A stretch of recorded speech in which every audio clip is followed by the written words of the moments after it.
Ошол үчүн мен мисалы өзүмдүн жашоомдо ошо мындай ала качпай эле келип калган келинди көрбөпмүн да негизичи. Анан Ошол ошол учурдачы. Анан кийин мен деле ала качып турмуш курганбыз биз деле. Кудай шүгүр азыр 2 кызыбыз, 3 уулубуз бар. Эл катары элден ашык эмес, элден кем эмес дегендей элдин катарында турмуш куруп келе жатабыз. Эми ал убакыт менен азыркы убакытты салыштырууга болбой калды да. жакшы. Ошол эмеге бир социалдык педагог жака бир кайрылгым келип турду да, ошо социалдык педагог болуп иштөөдөгү эң оор жагы кайсыл жагы? Эң оор жагы бул балдардын жан дүйнөсүнүн тим эле мындай талкаланышыбы, ушуну эмнегедир көп ата энелер сезбей жатабызбы же сезсек дагы бул турмуштагы керектөөлөрүбүздүн көбүнөн ошол нерсени мындай көз жаштарында калтырып атабызбы ушул нерсе да. Анткени бизде ушундай учурлар болот. Ата энеси ушундай 2 ажырымга түшүп, анан апалары ушу көп учурда сыртка чыгып кетип атпайбы, энелер чыгып кетип атат да ушул. Анан кийин балдары туугандардын арасында калып атат. Ошондо аябай оор да балдарга. Анан учурлар болот, ошо телефон менен сүйлөшүп калышканда ошо аябай ыйлаган балдарчы. Анан ошо эң оору азыркы балдарга эненин сүйүүсүнүн жетишпегендиги. Анан бир жылы бир анкета алганбыз окуучулардан. Анан туура ушундай мигрант ата энелердин балдарынан алганбыз да, бир класска киргизип балгыла дегенден. Ошол анкетаны толтуруп атышып, балдар, кыздар кадимкидей ыйлашкан да, ыйлап ошол анкетаны ыйлап атып толтурушкан. Ушул аябай жүрөгүмдү алган. Анан кийин ошол жерде бир суроо бар болчу. Ата энең ушул жактан деле таап, бирок мындай азыркыдай жакшы материалдык немеге жетишпесең деле макулсуңбу десе, ошо апам, атам ушул жерден деле оокат тапканына мен ыраазы болчумун деп жазгандар өтө көп болгон да. Анан кийин эми бул дагы жок, колдон келсе ошо баладан өткөн байлык деле жок болсо керек да. Колдон келсе ошо ата энелерге дагы чогулуштар дагы кайрылып турам. Жок дегенде бирөөсү ушул жерде болсо депчи. Балдардын жанында. Мейли атасы жок болсо, апасы бар, апасы жок болсо, энеси бар деп бир чөйчөгүн толтуруп турушат эле да, ушу кем мененчи. Демек сиздерге ошо атасынын же энесинин мээрими жетпей калган балдар менен иштешүү оор деп айтсак болобу? Оор, өтө Биздин оор мектепте да. мындай балдардын саны канчага жетет десем болобу, сыр болбосо? Бул сан жылдан жылга өсөт да. Жылдан жылга өсүп келет. Анткени мен ошо социалдык педагог болуп иштегенде мындай азыраак сан берчүбүз. Анан бул жылдан жылга өсүп атат да. Азыр ажырашуулар да өтө көп. Институттун дагы жоготуп алганыбыздын эмеси ушул болуп атат. Үй бүлөдө эле баланы тарбиялап, бир нукка түшүрүп койчу эмес беле, бул институт болчу да. Чоң атасы бир сөздү айтып, чоң энеси бир сөздү айтып, анан жумуш кылдыртып, бала жумуш кылганга дагы, эмоциясын башкара билгенге дагы, бир каржы маселесинде дагы бул үй бүлөдөн эле тарбияланчу да, мурун көп учурдачы. Анан ушул нерсени биз азыр таратып алдык да. Көп адамдар ушул көп акча миграциядан өзүнүн жоктугун ушул акча менен да компенсациялайт да ата энелерчи. Ошол учурда дагы акчанын кадырын билбеген балдарыбыз көбөйдү да. ата энесинин ошо кандай эмгек менен таап атканын сезбеген балдар, ата энени коркутуп жашаган балдар. Сен акчасы келген күнү апасы менен атасы менен сүйлөшүшөт, андай дагы бар, антип дагы ата энелер даттанган учур болот. Акча сала албай калган учурда такыр ата эне менен иши жок балдар. Демек бул аябай чоң көйгөй. Бул деген биздин келечегибизде ошондой өксүк менен өскөн балдар кийин жашоосунда дагы түздөп кетиши да оор болот. Анан булар деген биздин келечек, мамлекет ушундай балдардын колунда да. Үй бүлөлүк институт деген чоң эме болуш керек да мында. Азыр мындайды да өтпөдүкпү? Келиндер көбүнчө бөлүнүп жашаш керек. Депчи колдон келсе чогуу жашаганга аракет кылыш керек. Анткени чоң эне, чоң атанын да тарбиясы башка да. Азыр ушу жанагы маектен мындай эме чыкты да. Азыр ажырашуулар көп болуп атпайбы? Балдарды биз ошого өзүбүз тарбиялап атыркпы, мисалы. Сөз көтөрүмү жок азыркы балдардынчы. Бир нерсеге чыдамы жок. Анан бир аз жумуш кылса биз өзүбүз да кармашып, анан жаза кетебиз да. Өзү кылат дебичи. Ошо ажырашуунун да бирден бир себеби эмне болушу мүмкүн азыр? Эми эмне деп так деле айта албайсың. Ар бир үй бүлөнүн ичинде өзүнүн сыры бар да. Анан мындай карап турсак, жана согуш учурунда деле эң катаал жашоо ошондо болгон да, оокатка жетпеген. Кийимди айтпайлы, кийим дегенди алар ойлонушкан да эмес. Жана Чоң хандыгынын деле учурунда, революциянын учурунда деле бул жетишпеген, нанга жетпеген заман өткөн да. Ошол учурда эмнегедир үй бүлө кармалган да, сакталган. Азыр болсо баардык нерсе бар.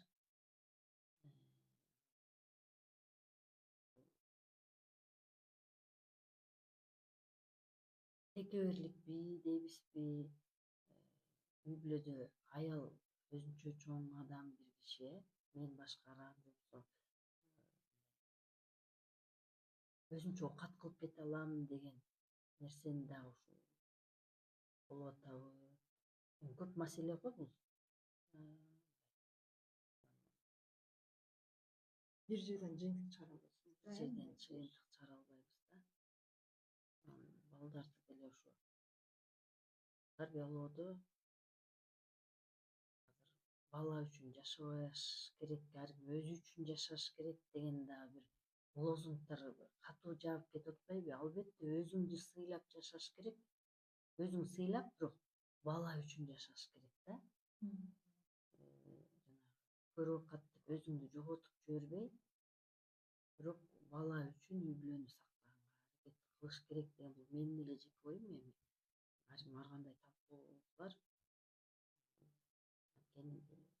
Эртең картаят да, ошол адамдар да картаят, анан ошол бала дагы ошо үй бүлөлүк баалуулукту сезбей, ошо атанын баалуулугун сезбей өтүп кетеби, эненин же бир туугандардын деле.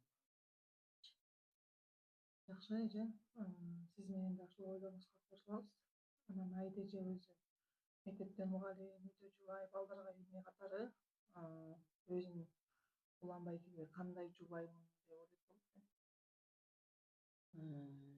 Мен ойлоп атам да, окугун көп билген, тарсылдаган, анча мынча маселелерди чечип койгон аял үйдө. Эми билбейм кандай жубай экенин. Эмени ар ким өзүн жакшы деп сезет да. Анан кийин эми үй бүлөдө казан аяк кагышпай койбойт да. Анан кийин ар кандай үй бүлөнүн аба ырайына жараша болуп турат. Мен чечип койгон маселе болуп калат, жолдошум чечкен маселе болуп калат. Анан укугум деп эле укукту деле өтө эме сала бербейм үй бүлөгөчү. Эми укук качан салыныш керек, качан зомбулук болгон жердечи. Кудай сактасын. Ушул чейин таластыктар сөгүнөт да. Анысына көмүп калганбыз. Аны мындай эме эле кабыл алабыз, болгон эле элдин арасына сөкпөсө эле болду. Биз да үйдөн жыжынакай эле кабыл алабыз анычы. Анан эл катары эле жубаймын. Бир күнү мээримдүүмүн, бир күнү ачуулуумун, бир күнү акылдашып чечкенди жакшы көрөм, бир күнү өзүм чечип койгонду жакшы көрөм. Бир күнү беремдүүбүзбү бар? Ооба, бир күнү берешенмин, бир күнү болсо катуумун дегендей. Өтө мыктымын деп айта албайм. Жакшымын да. Сөздөн эле улап, анда Аида эжеке эмнеге болгондо ачууланып? Менби? Мен деп эле билбейм. Мен эмебиз да. Пендебиз да. Ар бир нерсеге ачуулана беребиз да. Мен өзүм негизи ачуум чукул келген адаммын, бирок бат жазылган адаммын да. Жана жаздын күнүндөгүдөй деп кээ бирлер айтат го, мүнөзү жаздын күнүндөй депчи. Бир күнү бир карасаң ийлеп аткан болот. Анан бир карап атсаң чакчайып күн ачылып кеткен болот. Анан бир карап атсаң үркөлүп турган болот да. Анан кийин биз эми баардык эле пенделер катары мен деле кээ бир учурда мындай болбогон нерсеге деле ачууланып кетем. Кантип ойлосоң туура эмес эле кылып атыптын деп өкүнүп каласың. Анан улам жаш өткөн сайын ошону деле тыйып баштайт экенсиң. Ой эми келин алып калсак, Катын тыйып калбасын деппи? кыз берип калсак, кыялыбызды көрсөтө бербейли деп анан үй бүлөң көтөрөт экен да сени. Анан жаңы кошулган, мисалы келин алып калсаң, жаңы кошулуп калган үй бүлөң болсо көтөрө албай калсачы. Анан өзүңдү тыйганга аракет кылат экенсиң. Кээ бир кезде чоң нерсеге да ачууланбай койгон күнүң болот да. Өзүңө ыраазы болуп каласың. Ошол жерден жеңип кеттим депчи. Ошол жерден жакшы кылдым депчи. Сонун Аида эже. Сиз Аида эже, жолдошуңуз дагы сиз баалаган сапаттар кайсылар? Анан балдарыңыз да ошо жолдошумдун ушул таланты, өнөрү, мүнөзүнөн могул жерлери болсо жакшы болмок деп ичиңизден эле ойлоп коесузбу? Жолдошумдун баалаган сапатым ушул эме да, ичинде кири жок. Анан баардык адамдарды өзүндөй көрүп эле мындай ушул сынайт экен ай, ушул жаман айтат экен ай деген нерсе жок анда. Мындай ачык да, баардыгы менен мындай сүйлөшүп кете берет. Анан жакшы сапаты дагы уйкуга аябай эме да, сак да. Кайсы маалда болсо да туруп кете алат. Анан жумуш кылганда майын чыгара кылат да. Өзүм атам айтчу эле, улан эме жумушту тердеп кылат депчи. Анан тердеп кылган адамда бул береке болот деп ушинтип койчу да. Анткени кээ бир кезде үйгө төркүнүгө барып анан жардам берип калат да.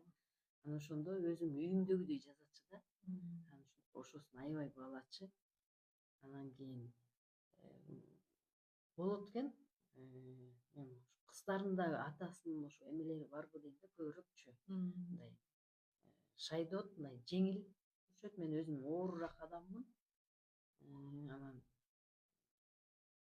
бир ишти башташса аягына чейин чыгышат да. Ошол сапаттар бар, жакшы. Ак көңүл аябай. Адамга таарынат деген нерсени билбейт. Мен ошосун көбүрөөк критикалайт окшойм.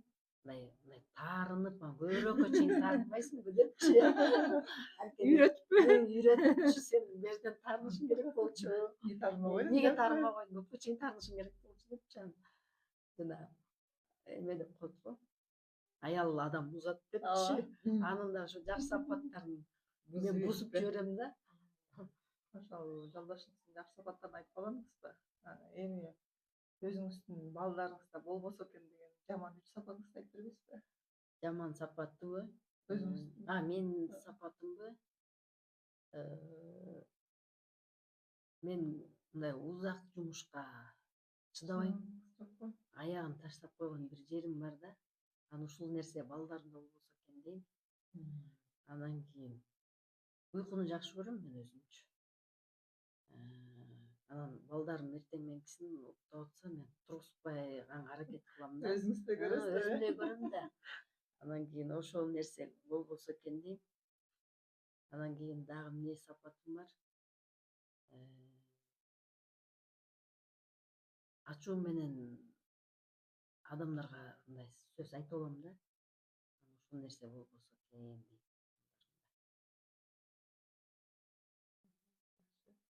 Ошол кээде үй бүлөдө отуруп бир эрежелерди сактайлы, ушундай кылалы деген бир жазылган мыйзамдар барбы? Биздин эмеде эмне мыйзамыбыз бар экен деле ушуну деле мен да таппай койдум да ушунучу. Эмне мыйзам бар депчи. Негизгиси ушу каякта жүрсөк дагы ачыгыраак айтканга, ачык мен ушул жактан дайыма айтып келебиз. Балдар ушу Бишкекте болгондо көрбөйбүз да алар эмне кылып менен жүрүп атат. Ушуну айтабыз да эми ачык айтып каякка барып атасың, айтып койгула депчи. Ону эметебиз. Бул бар экен анан өткөндө дагы аябай эстедим эме. Кокус акчабызды бир жерге коюп кое турган болсок ошол туруш керек экен да. Ушул нерсени албаш керек экен да. Ошол эрежелерди эстедим мындай. Анан сөзсүз кыргыздын эрежеси да уулуулар жогору жакта отуруш керек деген эрежечи. Азыр современныйдө эле келиндерибиз өйдө өтүп, чүү балдарыбыз улуу балдардан өйдө өтүп эле отуруп калбадыбы, Анан кийин ушул нерсени сакташыбыз керек го деп ойлойм, кыргыз эличи.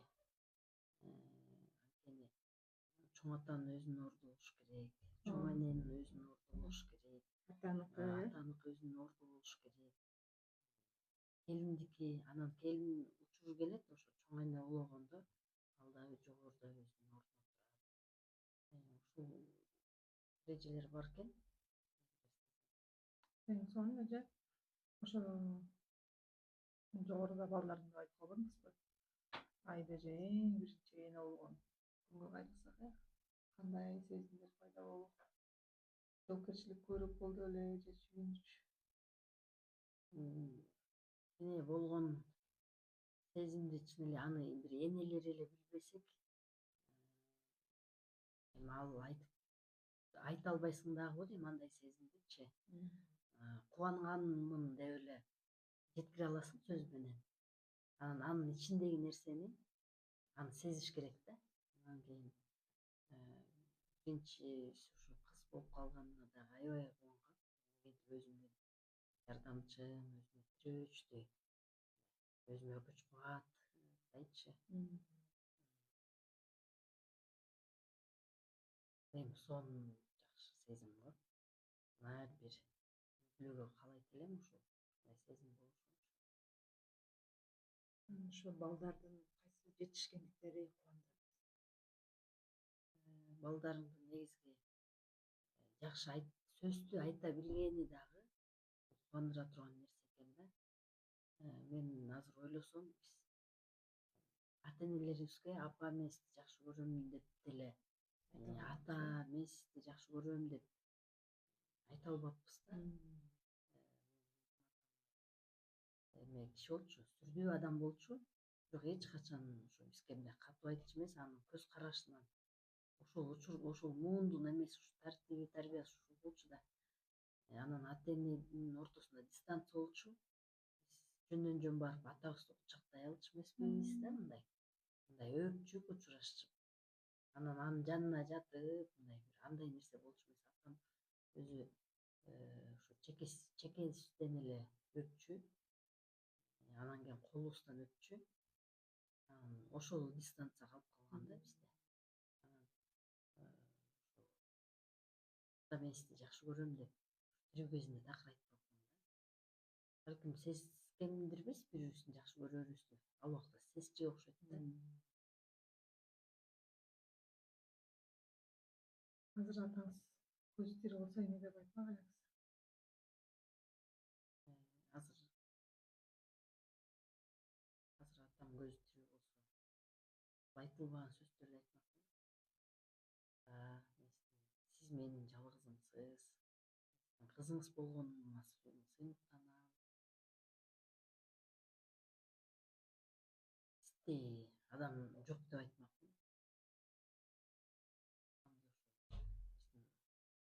Бишбото деген уроодо белби? Ошол кадырлаган адам бир сөздүү, чечкиндүү, көргө акыл айта билген, улууларды туурасын туурадай, туура эмесин мындай калыстык менен чечкен адам болчу да. Ушул кезге чейин туугандар чогулуп, түшүнүшкөндө атамдын жакшы сапаттарын аябай айтышат да, жакшы айтышат. Ушу келиндерине чейин айтышат. Анан үлгү болгон ушу сөздөрү ушундай өмүрүндө ушу насаат катары колдонуп келген инелери ошону айтышат. Ушу байкем ушинтип койду эле, мен ошол боюнча ушуну кылган жокмун деп ушуну көп айтышат. Сөз өтүмдүү киши болчу да.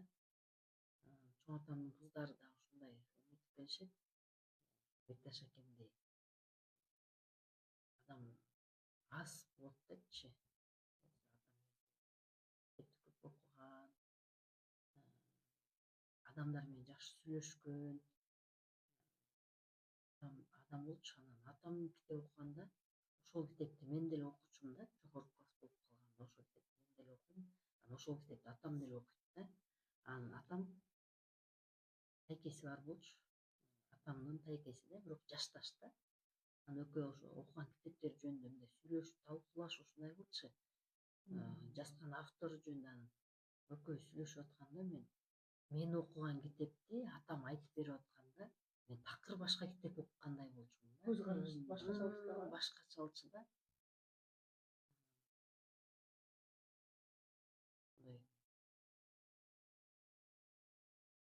Ошондой мыкты адамдын кызымын. Атам айтып берген китептерди деп калдым да. Ошол чыгармадан кайсы каармандарды аябай жактырып, же болбосо кайра кайталап ошол каарманды. Мындай бир каармандар барбы? Бул каармандардан кийинки эле эметкен кыталап окугандар китептер менен ушу сынган кылычта ушу Исхактын образын айта алат элем. Ал ушул карапайым элден чыккан, элдин жүгүн көтөрө билген, кыргыз эли үчүн жан берген бир мыкты башчылардын бири болуптур. Ошону айтат элем. Анан Царица Пальмара деген окудум эле. Ошодогу дагы ушу царицаны айтмакмын да. Ошо каармандардан ушу маркумдар үнүндөгү китептеги Мукай Элебаевдики. Ошондо залкардын баардыгы мага ушул китепти окуганда ушундай сезилди да. Эмнегедир залкардын баардыгы ошол кыска аралыкта эле топтолушуп, ошол аралыкта төрөлүп, замандаш болуп, замандаш болушуп, бир убакта ошол кыргыздын түптөлгөнүн, кыргыздын маданиятынын, чыгармаларынын ушундай бир шыл бир гүлдөйттөнгөн, Кыргызстандын гүлдөтө турган адамдар бир учурда төрөлүп, анан ошол учурда кайра кийин баары тарап кеткенде мага ушул китепти окуганда ушундай сезим калды да. Анан кийин төрөлгөндөр же андай китеп чыкпаганга мындай андай адамдар мындай бирин серин төрөлгөндөй сезилет да. Аз Ошол келишет. учурда эмнегедир мындай Баары эле кыйын, э? баары кыйын да, баары мыкты. Мындай билимдин нуктура сапаттуу билим ошолордо болгонунда тубаса билим дагыбы, көрөгөчтүк, аларда, ошол китеп аябай эмемде калды да. Китепте Кыздар Федерациясын жетектеген эже, соц педагог, мугалим, жубайы эми кайсы учурда окуйт? Мен китепти бир учур болот, ошол бир учурда эки китеп окуй берем да. Эки башка Эки жанрда. башка китепти окуй берем. Мисалы азыр жумушта болуп калам да, анан үйдө болом да. Анан жумушка бир китеп алып барып коюп, ошону да окуп бүтүрөм. Үйдөн башка китепти окуп бүтүрүп коем да. Анан ошол учур болот, анан окуганда эртең менен окуганды жакшы көрөм, жайкысын. Жайкысын жана эртең мененкисин элдин баары тынч болот го бир. Ошол учурда окуганды жакшы көрөм. Анан сөзсүз бош учурумда эле отура алып ошо китеп баштасам ошону окушум керек да. Мындай учур болот. Анан кээ бир учур болот, такыр китеп окуй албайм. Мындай китеп окуйнчу ушул китепти кызыктуу дешти эле деп ошону алып чыгам, такыр кетпейт да. Ошол учурда бир 2 ай, 3 айга чейин мен китеп окуй албайм. Такыр канча өзүмдү кыйнасам дагы ошо келбейт да ошо. Бир окусаңыз отуруп Бир баарын окуп саласыз. окусам ушундай да. Менде да ошондой сезимдер болот. Менде Кээде алам. Вань жана Сынган Кылычтын биринчисин ким сурап кетти, бир окуучум сурап кетти, Айсулуу. Анан экинчисин окуйнчу деп анан окудум. Ошону мен 4 күндө 3,5 ушинтип бүтүрүп салдым да ошо. Улам эле ошо окугум келе берди да, отура калып элечи. Ушундай бир учур болот да. Ошол эмеге сурап алайлы, ушул азыркы жаштарга ушуну билип алышса экен деп бир кайсы китептерди сунуштайсыз? Окуп калышса, убакыт өтүп атат. Мен азыркы жаштарга жалпы мусулманбыз да, эми мусулмандын ар бир үйүндө ушул өзүм алгангабы же окуп эметкенге ушул экен, аалам сыймыгы Мухаммед пайгамбардын ар бир мусулман дейм да. Анан бул биздин кыргыздардын үйүндө бул Сынган Кылыч бул биздин тарыхыбыз, баскан изибиз, жолубуз. Биз жана артты карап түзөлөбүз да. Биздин ата бабаларыбыз биз үчүн, биздин келечек үчүн кандай оор кыдалдан өткөн дегенди дагы көрүп билип туруш керек да. Анан ушул Сынган Кылыч болсо, эми кыргыздардын үйүндө, анан Кыргыздар деген китеп болсо дейм да, кыргыздардын үйүндө. Анткени ошол жерде үрп адат, каада салт, бүт ошодо камтылган да. Анан биз азыр кыргыздын нукуралуулугундагы улам кетирип баштап атабыз да. Жана мисалы бала төрөлгөндө бешик салмай, мейли аны элди чакырбаса деле, бирок үй бүлөнүн ичинде жээнтек, бесүү деген нерселерди жок нерселер деп атабызбы. Бирок бул каада салтыбыз да. Анан биз азыр каада салт десе эле дин деп динге аралаштыргандай болуп атабызбы, билбейм. Мен буну эми баягы эмелер иликтеп чыгар, бирок бул каада салт катары бунун да бир жөндөн жөн чыгып калган нерсе эмес го дагы. Бул нерсе кыргыздар деген китеп болсо дейм да, ар бир кыргыздын. Анан жаштарга бул китепти де окуса деп деле айта албайм. Бул жаштар көбүнчө ушул мотивациялык китептерди окуса дейм да. Анткени тайм менеджмент боюнча китептерди окуса дейм. Анткени учурдагы жаштар көбүнчө ушул убакытты туура пайдаланууну адат кылып алса, бул өздөрүнүн өнүгүүсүнө жакшы болчу го дейм да. Биз деле көп жылдар бою деле убакытты көбүн туура эмес колдонууга адат кылып алганбыз да биз. Ошодон чыга албай жатпайлыбы учурдан элечи? Мына канча жашка жетип калдык, бирок дагы деле убактыбызды туура пайдалана албайбыз да. Келтире албай калабыз да. Мен кептин башка жака бурайын, ай деген мен кошуна алып жашап калдык да бала кезденчи. Анан кийин эң чоң үй бүлөгө келин болуп келгенбиз да. Ал жакта небере, чөбөрө, кыбыра, көчөңүздөрдүн баардыгы эле менин билишимче кайнагаларыңыз да. Анан кийин сиз ошол кайнатам, кайнененин тарбиясын алып калган келин катары кайната кайненеси менен жашап алган келиндер эмнени жоготту деп ойлойсуз? Жоготту да. Эми билбейм эмнени жоготот десем, мен чоң үй бүлөгө десем, бирок мен эң кичүү эмеси болчумун, келини болуп келдим. Анан кийин кайнагаларым тегерегибизде ушу бирибиздин үстүнөн бирибиз кирип эле ушинтип аралашып жүрөбүз да. Анан кийин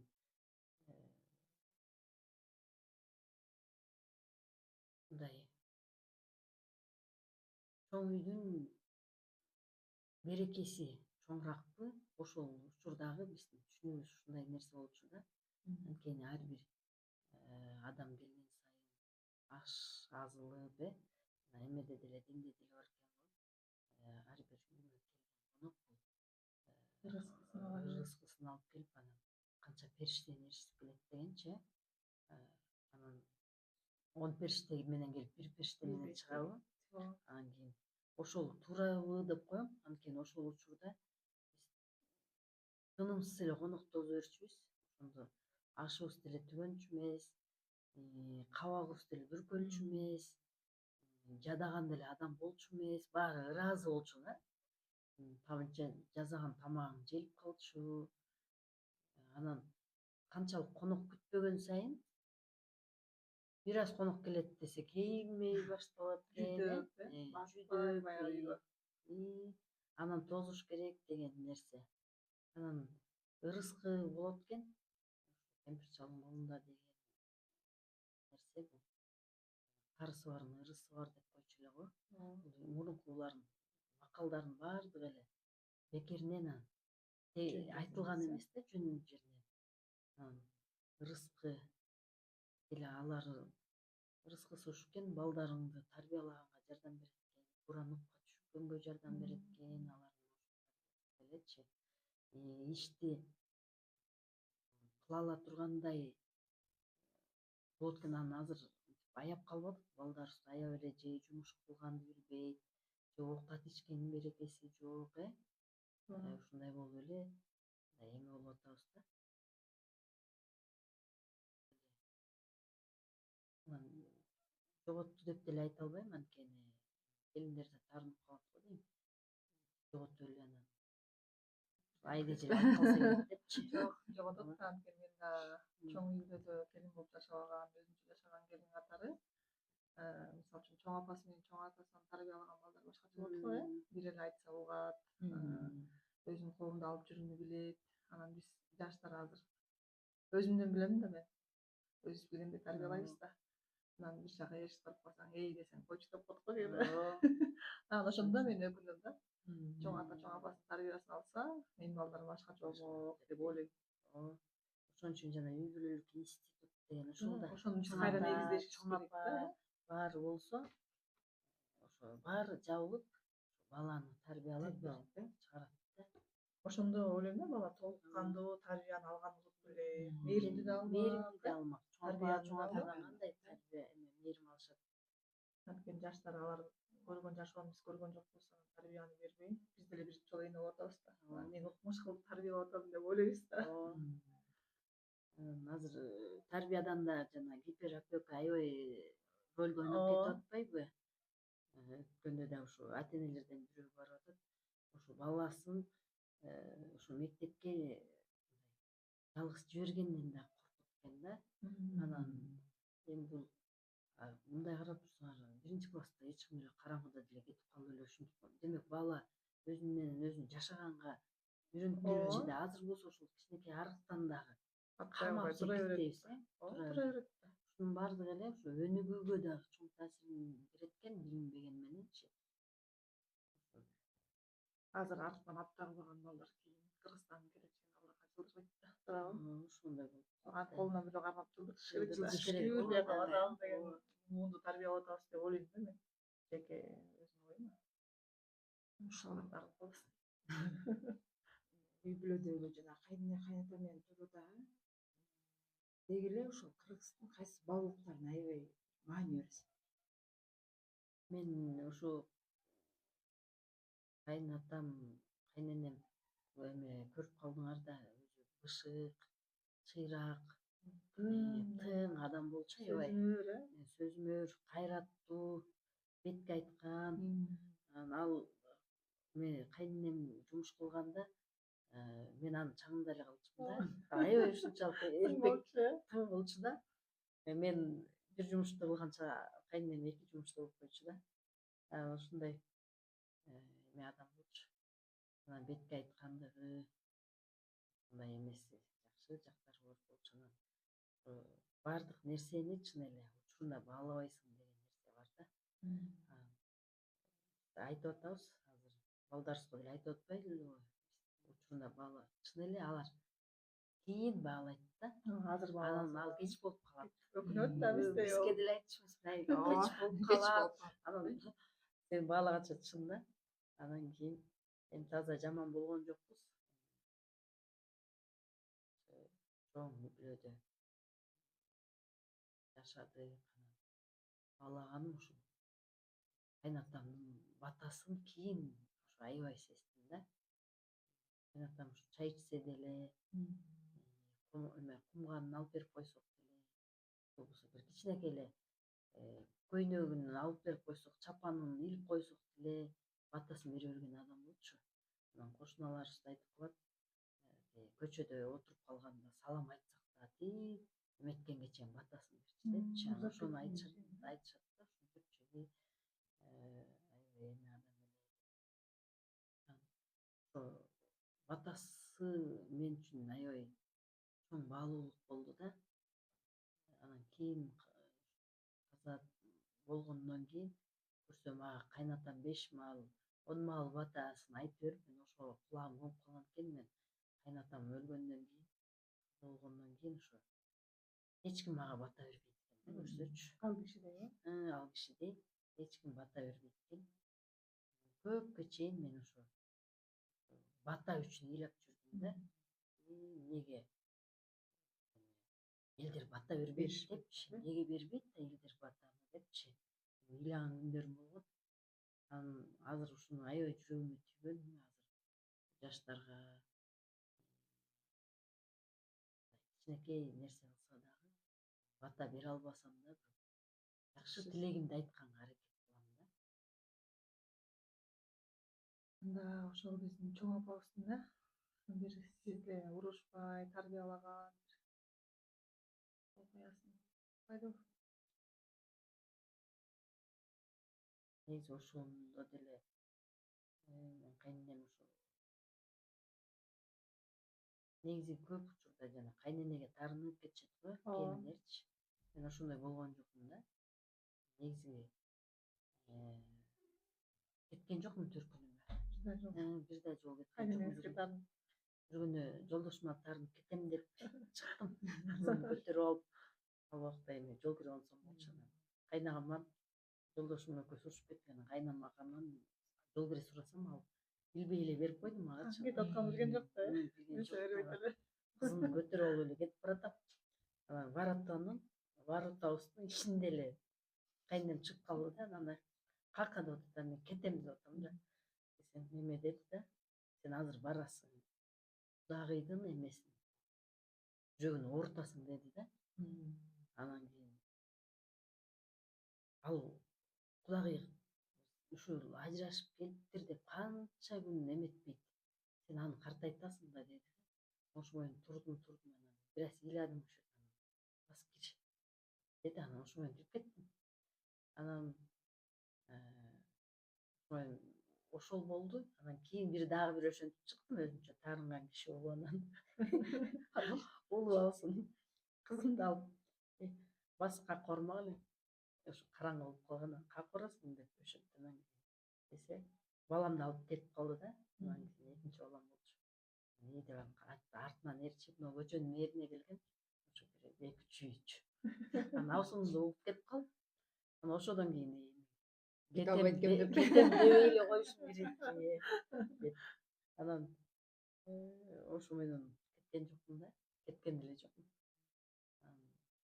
Кайненем ошо элдин келиндерин жакшы жагын айтып, анан уюкчу келиндерди айтып тарбиялатыш экен да көчүчү. Ой, тиги аталуу, алталуу, кандай эле Аталуу алты алты той бенелүү, эки тойгон эки тойгондо тойгончу укташат байланычанын келиндери деп ушинтип айтчу деп эле. Мурун учурда эме экен, ошол биз келин болуп келген учурда сыйлаган адамыңан коркчу. Анан корккон адамды сыйлачың да, ушундай бир эмебиз бар болчу окшойт. Анан кийин мындай жумушка кирип калдым мен. Кайненеңден коркосуң дейми? Же болбосо алар деле сага жамандык кылып эметкен деле эмес анан. Бүгүн айлыгымды алып келип берем анан. Эмнегедир эми сурасам деле бермек. Анан өзүмчө эле коркуп атам да. Коркуп анан 10 сом бекитип коеюн деп анан бекитип атам. Анан каерге коерун билбейм да анан. Мен сумкама же чөнтөгүмө салсам деле эч ким аны аңтарчу деле эмес, мен сумкамды эч ким карачу деле эмес, чөнтөгүмдү деле карачу эмес. Шырдактын астына бастырып коюп атпаймынбы бекитипчи. Анан кайненем свет күйгүзөм деп келип, анан ошо шырдакка чалынып кетти да. Анан чалынып кетип, баягы 10 сом чыгып калып атпайбы? Анан бердим 10 сом, эме анда 10 сом деген деле жакшы акча болчу. Биз 250 сом айлык алчубуз да. Анан кийин 10 сом чоң акча болчу анан. Ошондо десе, мен жана кака койдум деп таппай жаткам деп жети өмүрүм жерге кирген да ошондочу. Анан кийин ойлосом, мен чөнтөгүмө салып койбоймунбу? Анда деле бала болуп мындай эме болчу экенбиз. Анан эме 250 сом айлык алчубуз. Анан билем ушул 250 сом биринчи жолу айлык алып, анан кайнатама мамасы окуйт да. Жай намаз алам деп таласка бардым. Жай намазга мен истеген жай намазды таппай койдум да. Анан дагы эмне алсам деп кайненеме жолугуп алып алайынчы. Ошондо менин айлыгыма бир эле жолугуп келген. Азыр да эсимде да ошол жолугуп баркыт базылган, шифон деп койчу эле, аппак жолук болчу да. Анан барып туруп анан бир эле жолугуп көтөрүп келип калгам да ошо. Заман кабыл басатына көтөрүп турбайсызбы? Балким. Бир айлыкка келип калса. Келген да ошо. Анан мен көтөрүп келсем кайненем, сен өзүң иштеп атсаң да көйнөк эле албайт белең, жумушка кирип барат элең да деп экен да. Анан ошондой жакшы күндөр өткөн. Жакшы, ошол баягы субагында көп нерсени билбей кеткенбиз да. Айткан сөздөрүн эми өзүбүз кайнене болор да анан туура болуп калат экен да ошол сөздөрчү.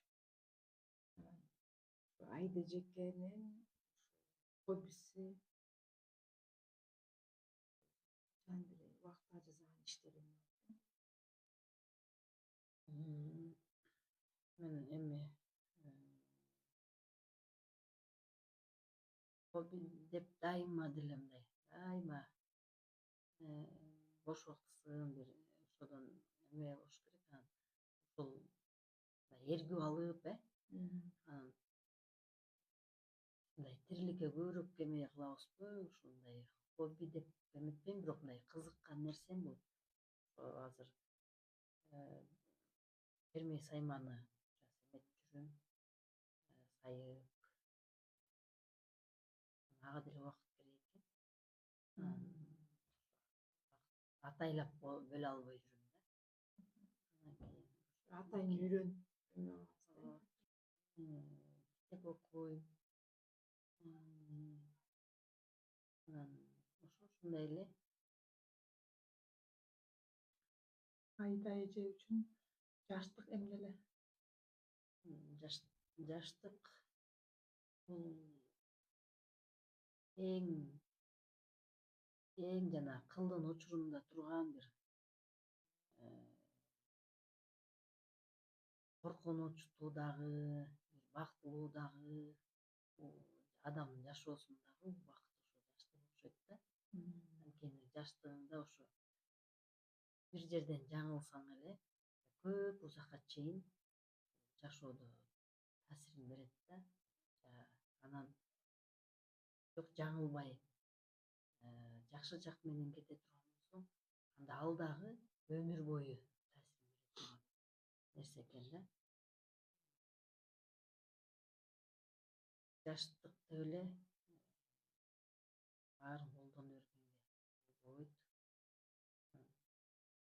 Биздин жаштыгыбыз кандай өттү? Биздин жаштыгыбыз эчтеке менен ишибиз жок, Жаштыгыбыз болду эле дүйнө жолтмай жок эле.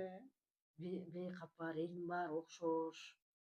Мындай мен ушуну кийинет элем деп ушундай Буның нерсени жок, анын жок. биздин жаштыгыбыз жакшы өтпүбүз деп коем. Анткени биз учурунда эме ойночубуз да, ушундай мисалы балалык кезибизди биз оюн менен өткөрдүк да. Азыр биздин балдарыбызды карасаңар, окуган учурда студенттик нерсени өткөрдүк. Азыркылар мындай эмнегедир эрте акча тапмай, түйшүктүү батыраак, анткени окуучулардан деле байкап атпайлыбы? Акча табыш керек, өзүмдү өзүм обеспечить керек. Бизде болсо үй бүлөдө гособеспечение деп койчубуз да. Ата энебиз эмне тапса, эмнени бизге сатып берип койсо, ошону эле кийип эле анан тип 9-10 класска чейин эле ойнодук го дейм көчөдө. Жанагы качма топ, анан Тосмо топ, мак, анан резинка деп эле ойноп эле чоң койгончо эле ляңгиттеп эле ойноп. Биздин жаштыгыбыз мындай балдардын жаштыгындай өткөн да. Кубалашма ойночубуз, жашынмак ойночубуз. Сусамурга барганда ошо суудун, ошондо азыр эстесем, суудун устагына карыбай ошо шаркыраган сууларга түшчүбүз ошол кездечи. Балалыктарыбыз, жаштыктарыбыз жакшы экен. Анан азыркылар ушу бат эле жашоону мойнуналарына алып калышты да. Ошон үчүн аларга эрте жана мотивациялык китептерди эрте берген туура окшойт да. Биз убакыт дегенди да билчү эмеспиз да. Кечинде кууп киргенде үйгө кирчүбүз. Сөзсүз кууп кирчү эле го. Сөз кылып жатасың го. Айырбаса Оюнга тоесуң депчи. Айда эже жаш кезинде кылбай калган эмнелерин өкмөт кылып экен? Жаш кезинде минсем болмок экен, тигинсем болмок экен.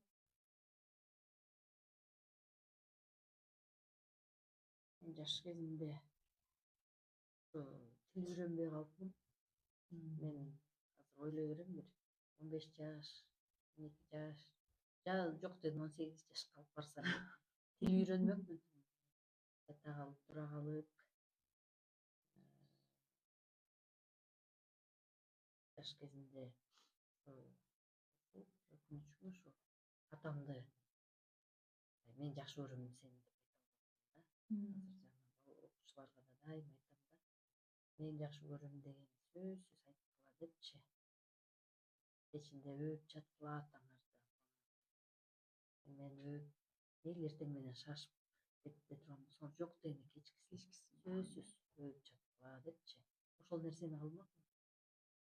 Саякатка чыгып жүргөнүн көрүп калабыз да. Айда эже үчүн саякат бул эмне? Саякат бул эс алуу, жаңы нерселерди алуу, көзөнүңдү толтуруу деп коебузбу, бул да. Мен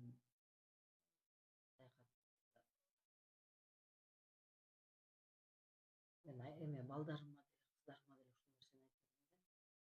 Жок дейм да мындай иш менен барып дагы чет өлкөгө иштеп келгилечи ушунун артынан дагы көп жерлерди саякат келесиңер. Анан бир барсаңар анан көрүп каласыңар депчи. Анан кийин калабыз дагы өзүнүн иши менен чет өлкөдө жүрүп өтө жакшы кооз чоң жерлерде калат.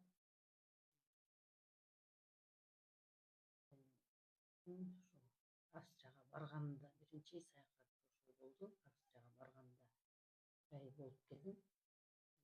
Өтө сонун да эми чын эле саякаттоо бул жөн эле акча кетирүү эмес деп коет го. Колуңардан келсе, акча жок дебей саякатка чыкпа, жан дүйнөңөр өзгөрөт дегендейчи. Ошого мен кошулуп кетмекмин да. Ошо биринчи ошо 1 ай Австрияда жүрүп, көп шаарларын көрүп, музейлерди, жакшы кооз жерлерди көрүп, башка адамдарды көрүп,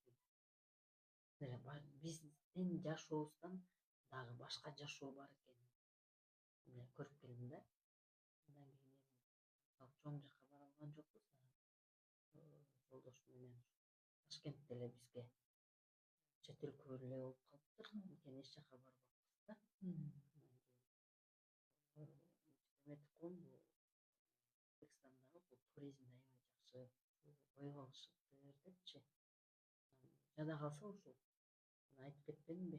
Бир жаш кезиме кайрылса тил үйрөнмөкмүн депчи. Ушу Өзбекстанга барганда дагы англис тил керек экенин аябай сездим да.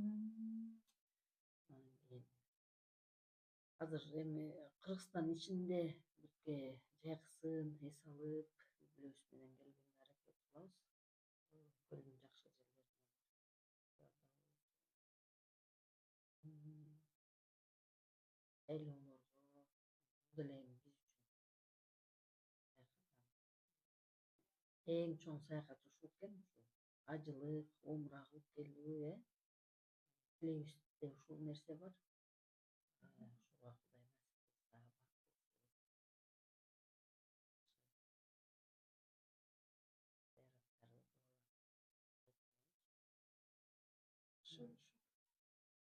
Сонун Айдежан, ошо эфирдин соңку суроолорубузуна эгерде Айдежанын жүрөгү сүйлөсө эмнелерди айтып бермек болесиз?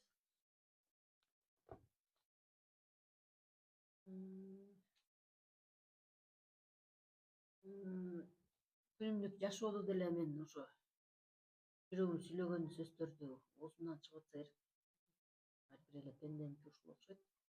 Жүрөгүндө эмне бар болсо ошол нерсе сүйлөп ооздон чыгат да. Ал үчүн оюбуз өзгөрүш керек. Жүрөк өзгөрүш үчүн бул ой өзгөрүш керек, ниет өзгөрүш керек.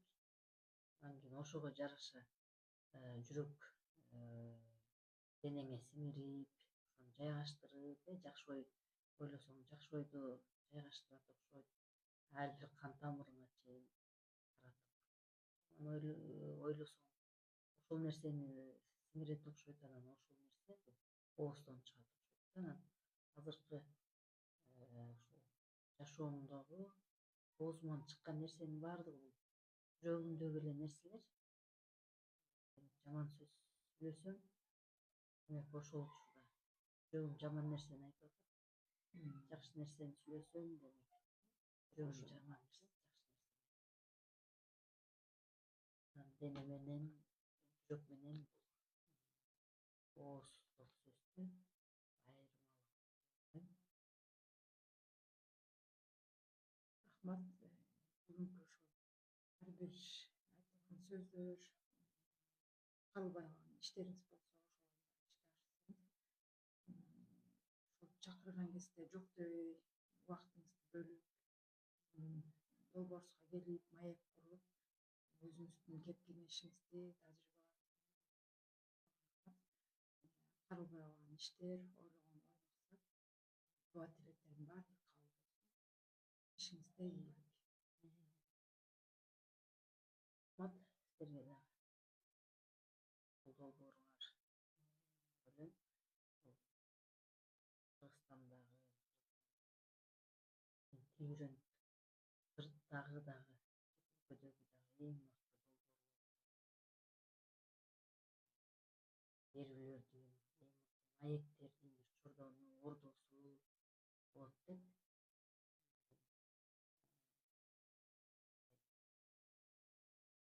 кичинекей айылыбызда дагы дүйнөбүздү костогон оюбузду бөлүшө билген ушул жакшы долбоор иштеп чыгып жаткан адамдар бийлик менен коштолсун ошондой эле эң негизгиси кайсы ишти кылбагыла бул үй бүлөдө тынчтык болсо экенде үй бүлөдө тынчтык болсо иш алга жылат экен анан айтат белемиз ушу сөзүндө эң тынчтык орносун тукчулук орносун орносун дайыма ушундай жапжаш болуп эле элди тарыхка калтырып эле өргүлө Чоң рахмат эже айтканыңыз келсе. Сиз дагы келечекте алдыда буюрса көп ийгиликтер жаратып, дагы да биздин мектепти республикалык деңгээлде, дүйнөлүк деңгээлге чыгарган мугалимдер болуп иштеп, буюрса эмгегиңизди көккө сиңирабыз.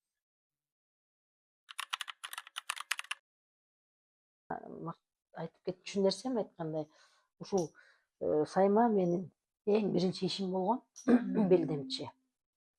Анан кийин буну ушул Кийиз дүйнө деген Бишкекте атайын Айдай деген кыз өзү эме кылат экен, жетектейт экен. Ушул белдемчи керме сайма кылдыртат. Ошо керме сайма менен биринчи ишим ушул болгон да. Анан бул биринчи ишим болгону менен көп адамдарды суктандырат да. Анан ошол жерде деле окуп атканда дагы ошолор суктана, сен буга чейин сайып жүрсөң керек дешипчи. Жок, мен сайган эмесмин десем, аябай элдердин жиптери үзүлүп, керме сайманын сайылышындай татаалыраак да бир аз. Анан кийин жиптери үзүлүп, самсала ушундай бир чыкканда көп адамдарды. Анан ошолордун арасынан бир 10дон ашык окуганбыз. Анан меники ушундай чыкканда көптөр ушул баа бергенде, анан ошондо ойлоп койдум да, мен ушу уузчулук менде бар окшойт болгон учурунда мен буну пайдаланбасам керек деген оюм бар да. Анан ушул эмеде жанагы керме сайманын өзүнүн бир эмеси бар э? ооба. Бул ошо керме сайма бул ушундай атайын өзүнүн рамкасы болот, мондай болгон. Ошого керип, анан буга да мата тандайт да. Буга хыбы, мындай эме ушундай чоюлбай турган маталар, азыркы жана синтетикалар дегенге сайылбайт да бул. Анан кийин ошо сайып дагы баштадым эле. Эми келечекте билбейм, пано сайсамбы деп ойлойм. Анан ошонун баардыгы эле убакыт, анан ушундай эме экен да. Көп убакта ушу мектепте көбүрөөк убакытты бөлүп коебуз, анан барабыз үйгө барып бирке убактыбызды сайма сайып отуруп алсак да болбойт го. Ошого бир аз убактым болбой жатат да. Анан могу жерде белдемчи деп баштап койгон бул кыргыз өзбек эмесиби деп ойлогом. Мындай улуттар аралык эме белдемчи кылсакпы деп ушуну сайгам. Бул идея каяктан келди? Өзүңүздүкү э? Бул өзүмдүкү эле. Бул эмесин кыргызча буну сайып, анан биз Ташкентке саякатка барып калганбыз. Ошондо Ташкенттен могу матаны алып келгем да. Өзүм алып келип, анан бир аз азыраак алып келип алыптырмын. Бул матадан эмне чыгараарымды билбей. Анан кийин ушу белдемчиге кошсомбу деп анан кошком да. Анан эми буну бүтө элекмин албетте. Бүтсөм мындай эми болот го деген эле оюм болуп атат да.